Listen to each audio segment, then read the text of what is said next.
te présenter. Tu es dirigeant de Lemaître de Mester depuis 2008, une société référente en matière de tissus d'ameublement et de décoration haut de gamme. C'est une entreprise spécialisée dans le lin. Les métiers à tisser sont dans le Nord, à Allouin, et il y a une fabrication 100% française. Tu es très lié aux industries du terroir, notamment par ton expérience dans l'univers de la dentelle durant 20 ans, jusqu'à ton arrivée dans celle du lin. Et tu es en parallèle très impliqué dans des causes collectives telles que l'Union d'industrie textile et habillement du Nord en tant que président, ou encore le label EPV et la Confédération européenne du lin et du chanvre. La parole est à toi. Jusque-là, rien à dire. Bon, un exercice où on va discuter ensemble, hein, on va la faire simple.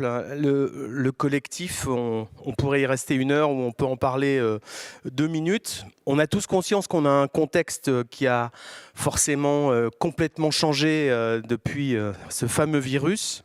Et ça a fait bouger les lignes, c'est une expression que j'aime bien.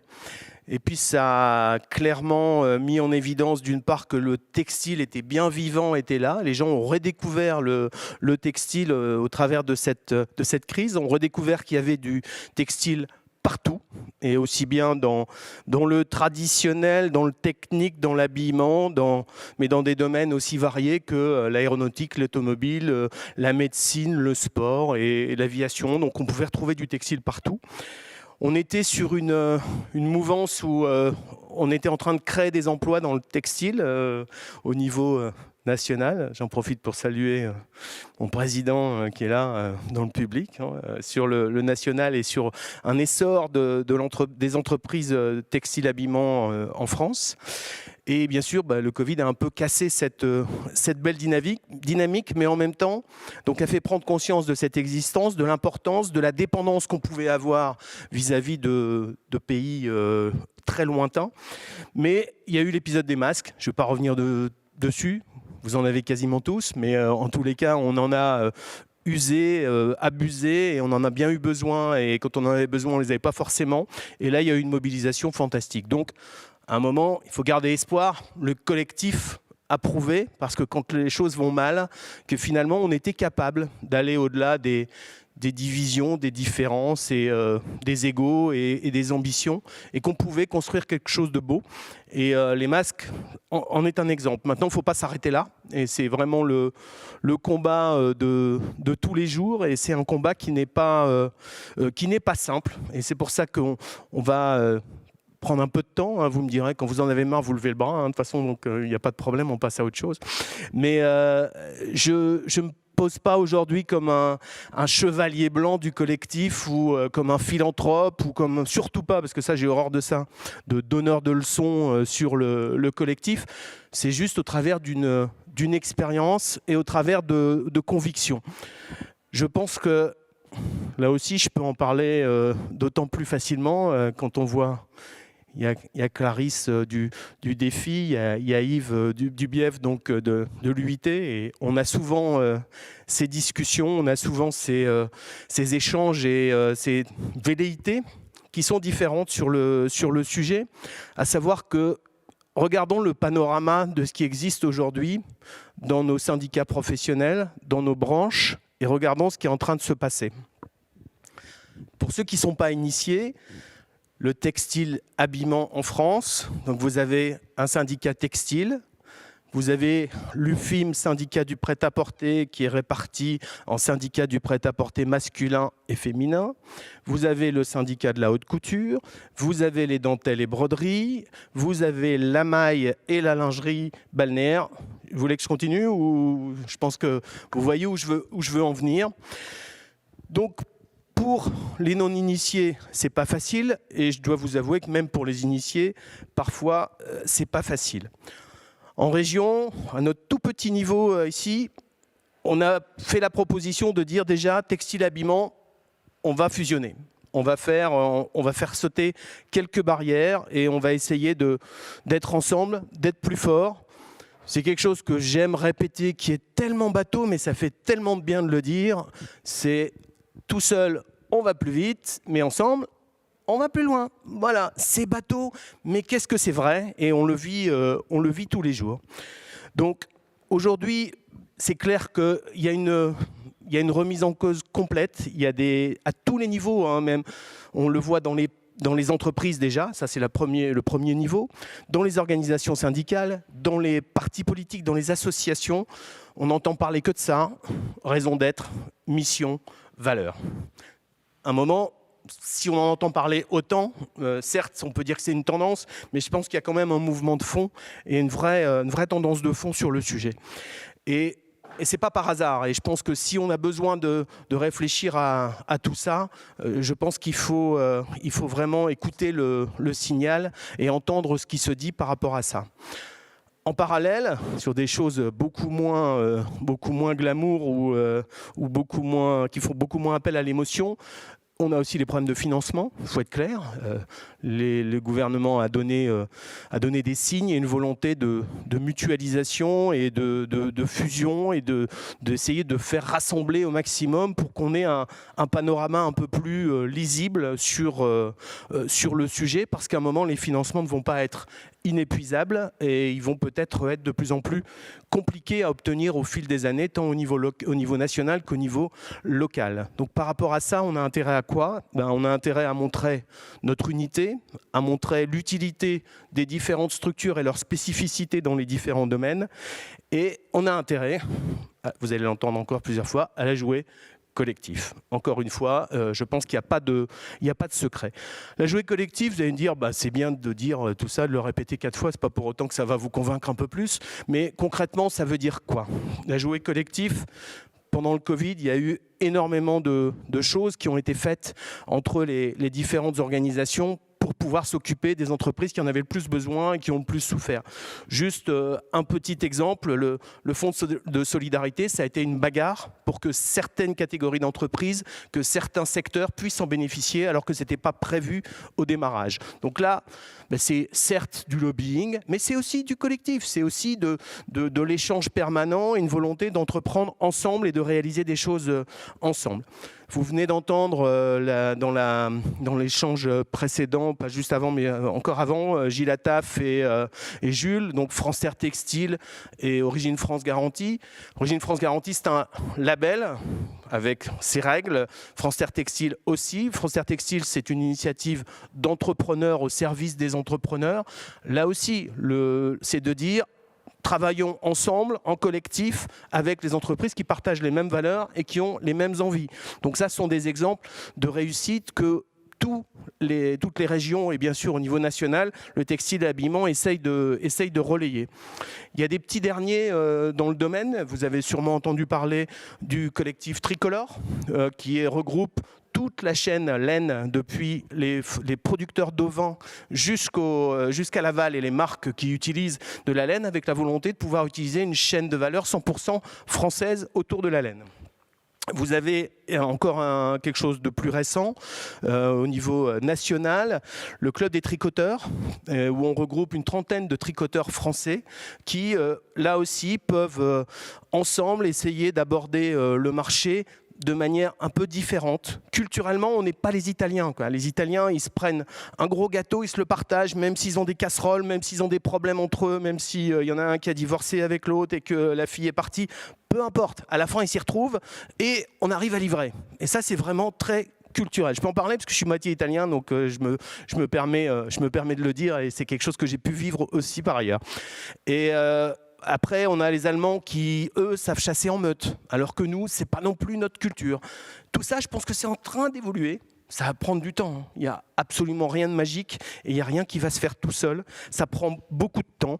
Mais politique des petits pas, c'est une autre chose que je dis et répète assez souvent.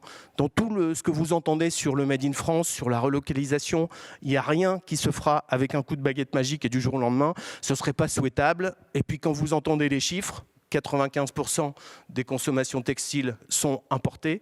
Imaginez que demain, on vous dise que 50% va être fabriqué en France. On en serait bien incapable. Donc je pense que là, il faut être très lucide sur le sujet. Il faut le faire collectivement, il faut le faire avec les mêmes envies, mais il faut le faire petit à petit et il faut le faire sans mettre qui que ce soit au pilori ou sans culpabiliser ceux qui ne sont pas complètement parfaits ou complètement made in France. Je pense qu'il faut être là aussi tolérant et ce qui est important, c'est de noter les progrès, les évolutions. Il y a quelques années, alors moi, il y a quelques années, si je remonte à même 5 ans, on me prenait pour un idéaliste qui était le gentil monsieur qui faisait du lin dans les Hauts-de-France et qui ne jurait que par le Made in France et l'écologie autour du lin. Bon, force est de constater que ça ne sert à rien d'avoir raison trop tôt, mais ce qui est très rassurant, c'est les consommateurs qui ont décidé. C'est les consommateurs qui ont fait bouger les lignes.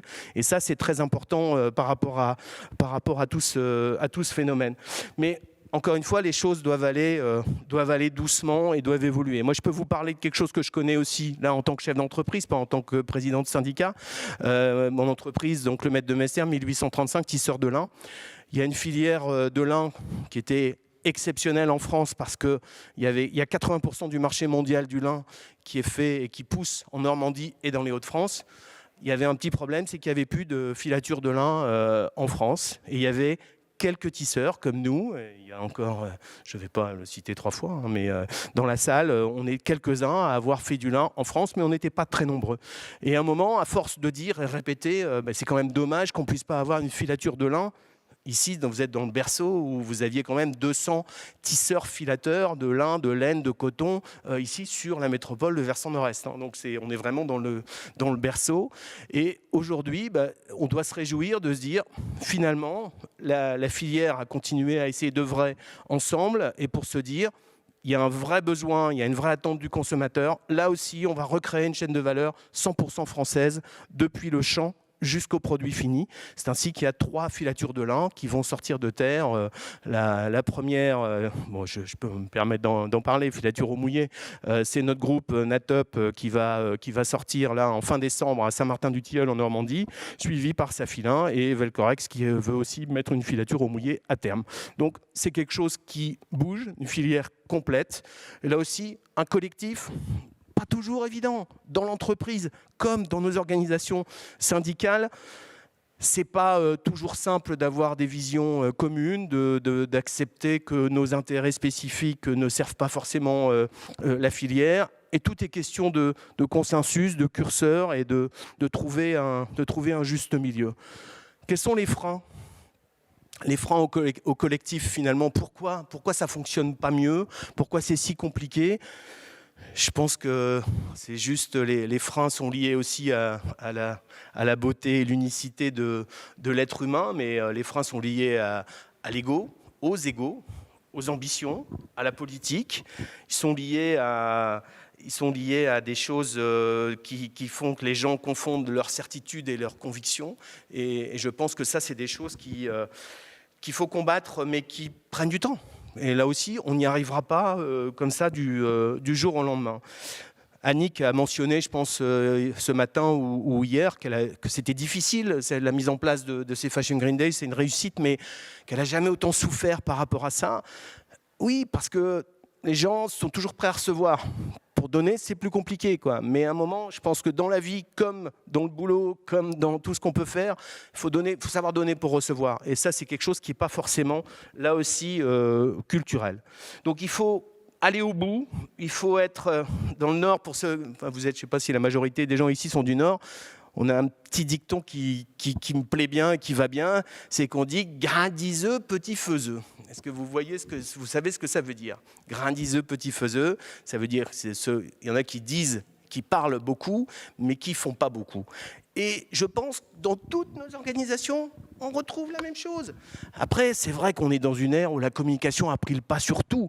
Communiquer, c'est super, il faut tout. Moi, le premier, je me dis, il faut être présent, il faut se faire connaître, il faut faire connaître nos enjeux, il faut faire connaître ce qu'on met en place pour donner envie. Parce qu'un des sujets, quand même, c'est donner envie. Donner envie aux gens de créer, donner envie de faire des choses dans leurs organisations, dans leurs entreprises, donner envie aux candidats de postuler pour le textile. Un des enjeux majeurs aujourd'hui, c'est quand même l'attractivité.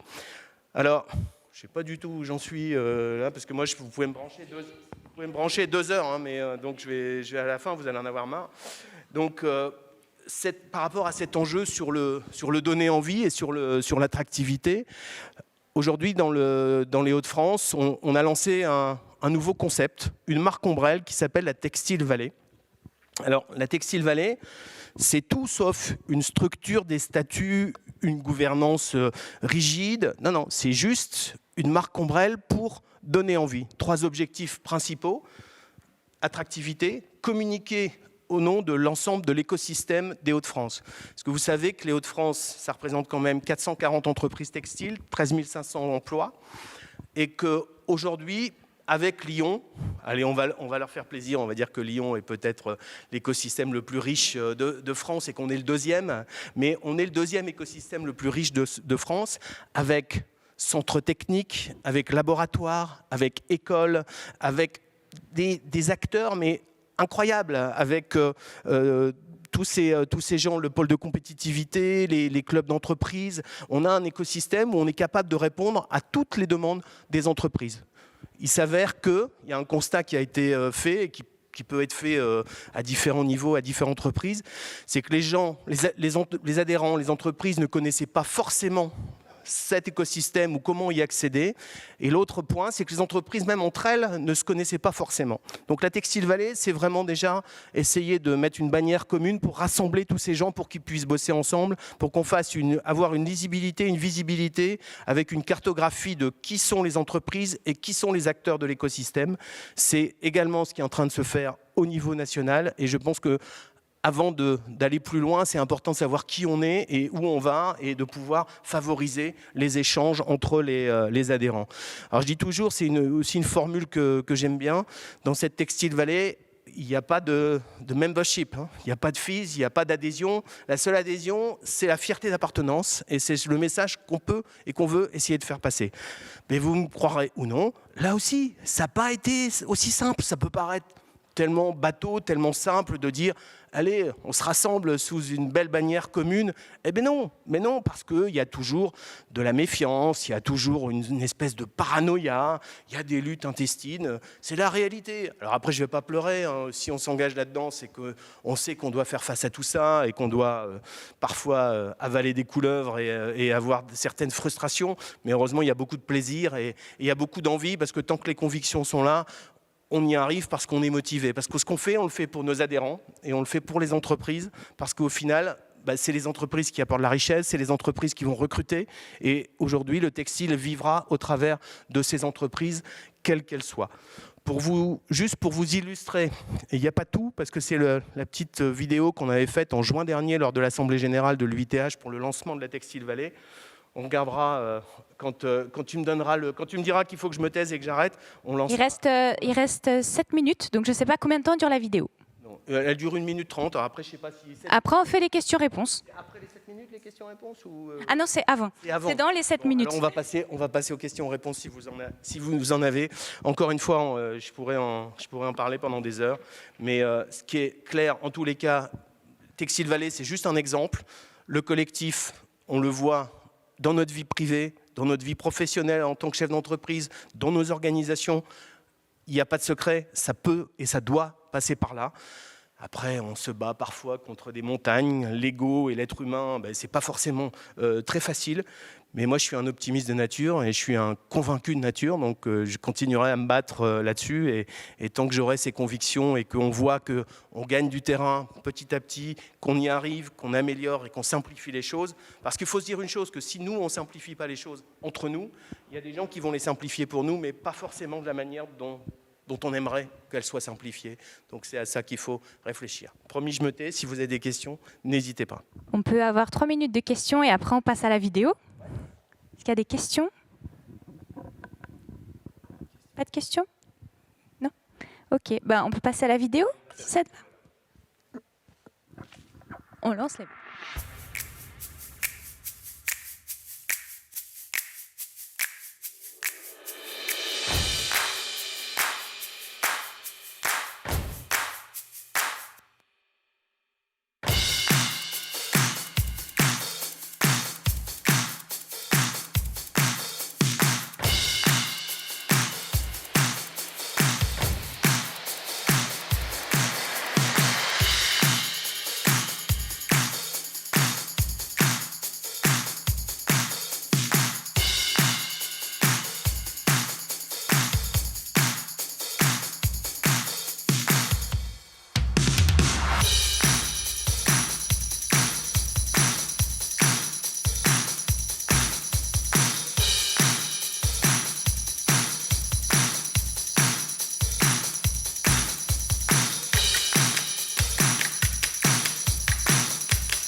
Voilà la Textile Vallée. J'espère que vous retiendrez, vous en deviendrez des ambassadeurs. Et voilà. Merci à tous. Merci beaucoup Olivier pour ce partage. Merci.